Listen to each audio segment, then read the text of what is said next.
Scene script. Hello, fellow dreamers and reality dwellers. Humans need fantasy to be human, to be the place where the falling angel meets the rising ape. So said Terry Pratchett, the legendary fantasy author.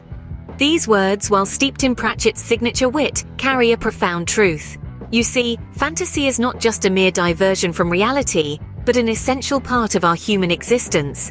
It's an essential trait that distinguishes us from other species. It's the secret ingredient that makes us human. Let's dive a little deeper into this thought. For centuries, humans have looked up at the stars and imagined worlds beyond our own.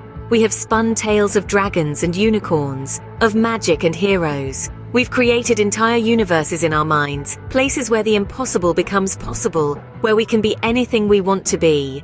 This, my friends, is the crux of fantasy. It's not just about escapism, but about possibility. It's about allowing ourselves to dream, to aspire, to stretch the boundaries of our human limitations and reach out for the heavens. But why is this so important? Why do we need fantasy to be human? Well, the answer lies in the second part of Pratchett's quote, the place where the falling angel meets the rising ape. We are beings of dual nature. We are at once earthly and divine. We are the rising ape, bound by our physical forms and earthly origins. Yet we are also the falling angel, capable of transcending our physical limitations through our minds, our dreams, our fantasies. Fantasy, then, is the bridge between these two aspects of our nature. It's what allows us to elevate ourselves, to reach for the stars even as we remain grounded. It's what helps us navigate the intricate dance between our earthly roots and our heavenly aspirations. So fantasy, it seems, is not just a flight of fancy, but a flight towards our own humanity.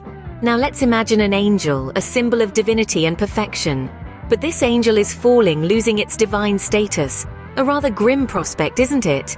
The falling angel, a metaphor we often use to represent our lofty ambitions and ideals. This celestial being so high above yet tumbling down is a mirror to our own human nature. We strive for excellence, for perfection, yet how often do we find ourselves falling short? How often do we stumble, falter, or even tumble down from the heights we aspire to reach? Just like the falling angel, we grapple with our own disillusionment. We aspire to be more, to be better, but reality often has a harsh way of grounding us. We might strive for the stars but end up with a handful of dust. Yet there is a certain beauty in this struggle, a certain nobility in the effort. This falling angel is not just a symbol of failure or loss. It's a symbol of ambition, of the drive to ascend, and the courage to risk the fall. It represents our human endeavors, our constant striving for something beyond our reach. And even when we fall, there's a certain grace in it. A lesson to be learned, a strength to be gained. For it's in the falling that we truly learn to fly. But as Pratchett would likely quip, even a falling angel can make a pretty spectacular landing. On the other hand, we have the rising ape. A bit less glamorous than an angel, wouldn't you agree? Yet there's something profoundly stirring about this image. Picture, if you will, our ancestors, hunched, hairy, and far removed from the sophisticated beings we've become. Yet within them lay the spark of potential, the seed of evolution, the essence of the rising ape. Our primal, animalistic origins are not something to be dismissed or scorned. They remind us of a time when survival was the paramount goal, when instinct ruled, and the world was a vast, untamed wilderness. But what's truly remarkable is how we've risen from these humble beginnings. We've built cities, crafted languages, explored the stars, and composed symphonies. We've become storytellers, dreamers, inventors, and philosophers. We've transcended our basic nature, rising above to reach for the sublime.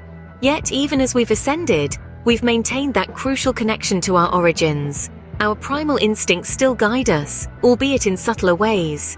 They feed our creativity, drive our ambitions, and fuel our passions. They remind us that we are, at our core, creatures of this earth, bound by nature's laws. And as we evolve, we continue to climb. Each new discovery, each leap of imagination, is another branch on the tree of progress. And as Pratchett might cheekily remind us, an ape climbing a tree can reach dizzying heights, especially if that tree is a metaphorical one. So where does the falling angel meet the rising ape? In the realm of fantasy, of course. The realm where the ethereal and the terrestrial converge, where our celestial aspirations intertwine with our earthly roots. It's a melting pot, if you will, of our loftiest dreams and our most primal instincts.